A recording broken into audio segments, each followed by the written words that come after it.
ព្រះរាជាកាត់ទោសចោល4 នាក់គប់ជួនខណៈនោះរាជបុរសចាប់ចោលបាន4 នាក់នាំមកថ្វាយព្រះរាជាដើម្បីកាត់ទោសបន្ទាប់ពីទាត់ឃើញចោលទាំងនោះហើយព្រះមហាក្សត្រទ្រង់ត្រាស់បញ្ជាថាចូលពួកឯងវាចោលម្នាក់នេះនឹងខ្សែលួសបន្លា1000 ខ្វាប់ចោលម្នាក់ទៀត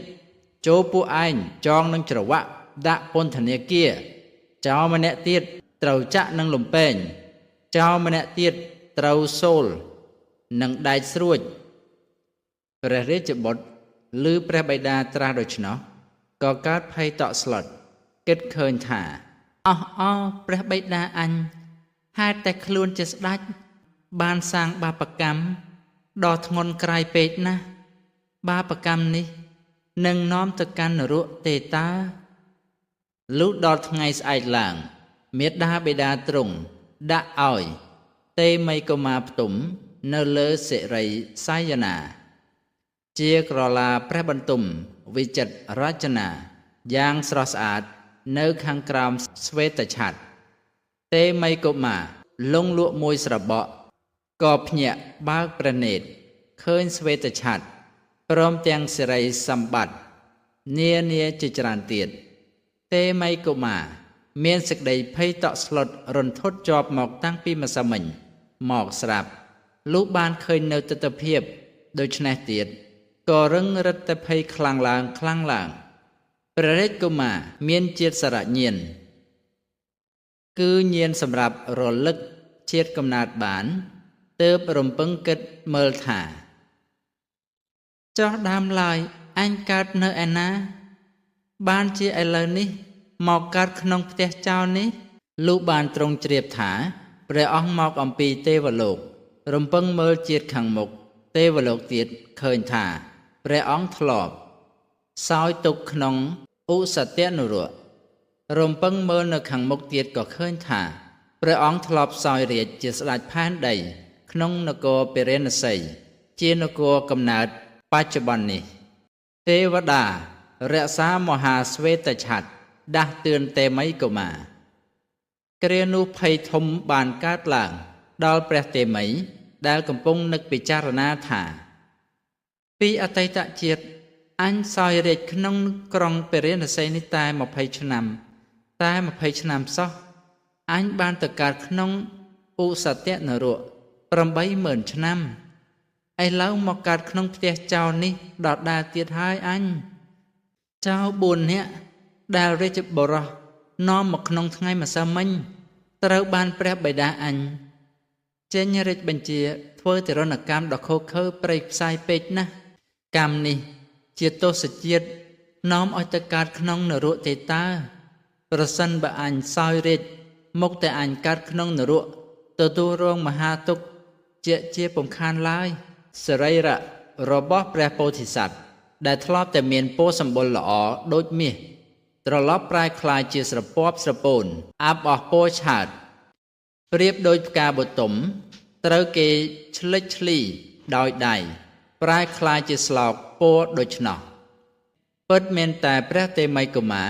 កំពុងផ្ទុំស្ដោកស្ដឹងប៉ុន្តែចិត្តមិនបានចូលកាន់និន្ទ្រាលងលក់បន្តិចសោះគឺចិត្តនៅតែគិតគ្នេរថាធ្វើដូចម្ដេចណោះអញអាចចេញផុតពីផ្ទះចោលនេះបានគ្រានោះទេវតាដែលអាស្រ័យមហាស្វេតឆ័ត្រនិងធ្លាប់ជាម្ដាយរបស់ព្រះកុមារពីអតីតជាតិផងនោះចេញមកលួងលោមថាហើយបាទេមីកុមារកុំភ័យអីកូនកុំសោកអីកូនកុំគិតអីកូនប្រសិនបើកូនពិតជាមានបំណងចេញអំពីទីនេះមែនចូលកូនធ្វើតាមពាក្យម្ដាយបើទោះបីកូនមិនខ្វិនក៏ត្រូវធ្វើជាខ្វិនមិនថ្លង់ក៏ត្រូវធ្វើជាថ្លង់មិនកក៏ត្រូវធ្វើជាកកូនឯងត្រូវតាំងចិត្តប្រកាន់ខ្ជាប់នៅអង្គទាំង3នេះកុំតាំងខ្លួនជាបណ្ឌិតឲ្យសោះដូច្នេះហើយទេវតាបានពោលបន្តថាកូនឯងកុំតោងខ្លួនជាអ្នកប្រាជ្ញត្រូវតាំងខ្លួនឲ្យជនទាំងពួងយល់ថាកូនល្ងងវិញកាលបើជនទាំងពួង យល់ឃើញនឹងសម្គាល់កូនថាជាមនុស្សកាលគេណីគង់តែពួកគេបំបរបង់កូនចេញពីនគរតាមវិធីនេះសេចក្តីចម្រើននឹងមានដល់កូនជាជាពុំខានទេមីកុមារបានដកដង្ហើមធូរពីភាពតានតឹងក្នុងទ្រូងដោយសារពាក្យរបស់ទេវតានោះហើយពោលតបដូច្នេះបបិទ្ធទេវតាខ្ញុំនឹងធ្វើតាមពាក្យដែលអ្នកប្រាប់ខ្ញុំត្បិតថាអ្នកប្រាថ្នាសេចក្តីចម្រើននិងប្រយោជន៍ដល់ខ្ញុំក្រោយពេលពោលពាក្យនេះចប់ព្រះកុមារបានអធិដ្ឋាននៅអង្គទាំង3នោះទុកក្នុងប្រតិខ្ជាប់ខ្ជួនរីឯទេពធីតាក៏អន្តរធានបាត់ខ្លួនពីទីនោះទៅដើម្បីសេចក្តីអបសុខរបស់រាជបុត្រព្រះមហាក្សត្របានបញ្ជូនកុមារ500នាក់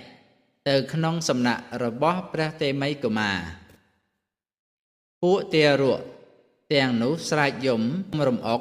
ទារកដោះបាវចំណែកព្រះមហាសត្តៈត្រូវភ័យក្នុងនគរគំរាមដល់ប្រតិមិនយំនឹងគេទេខំអត់ធ្មត់ថាការស្គមខ្លួនស្លាប់របស់អញប្រសើរជាងការសោយរាជសម្បត្តិតាំងពីពេលនោះមកទេមិយកុមារក៏ផ្លាស់ប្ដូរអរិយាបថរបស់ខ្លួនទៅជាខ្វិនថ្លង់និងកគ្រានោះពួកមេដោះរបស់ព្រះអង្គដឹងស្ថានភាពនោះក៏នាំគ្នាក្រាបទូលចំពោះព្រះនាងចន្ទាទេវីព្រះនាងក្រាបទូលតដល់ព្រះរាជស្វាមីព្រះមហាក្សត្រទ្រង់បញ្ជាឲ្យទៅអញ្ជើញពួកព្រាហ្មណ៍ទាយនិមិត្តមកសួរលំដាប់នោះព្រាហ្មណ៍ទាំងឡាយក្រាបទូលថាបពិតព្រះករុណាថ្លៃពិសេសការឲ្យព្រះរាជកុមារបៅដោះគួរតែពន្យាពេលឲ្យហួសប្រក្រតីកាលបើធ្វើយ៉ាងនេះព្រះរាជកុមារមុខតែយំស្រវាចាប់បៅដោះដោយខ្លួនឯងមិនខានក្រាបទូលតាំងពីកាលនោះមកមេដោះទាំងឡាយតែងបំបៅដោះព្រះរាជកុមារឲ្យហួសវេលាប្រក្រតីជួនកាលឲ្យហួសមួយពេលទើបឲ្យបៅជួនកាលមិនឲ្យបៅសោះពេញមួយថ្ងៃជំពូកទី2អំពីការសាកល្បងព្រះរាជកុមារដោយវិធីផ្សេងពិសោធន៍ដោយបង្អត់ទឹកសីរៈដល់ព្រះកុមារទេមិយកុមារមានចិត្តខ្លាចភ័យក្នុងនរកសុខចិត្តស្គាំងស្គំក៏មិនយំរំអុកទារកដោះបៅដែរកាលព្រះកុមារមិនយំទើបព្រះមេដាទ្រង់លើកមកបំបៅដោយអង្គឯងឬគ្រាខ្លះត្រូវពួកមេដោះបំបៅដោយគិតថាបុត្ររបស់អញឃ្លានហើយដំណើរពីទារកផ្សេងវិញហួសពេលបន្តិចមិនបានម្នាក់ស្រែកយំទារកដោះបៅចំណែកព្រះមហាសត្តៈដែលរអាភ័យខ្លាចទុកក្នុងនរកមិនយំមិនលងលក់មិនកម្រើកដៃជើង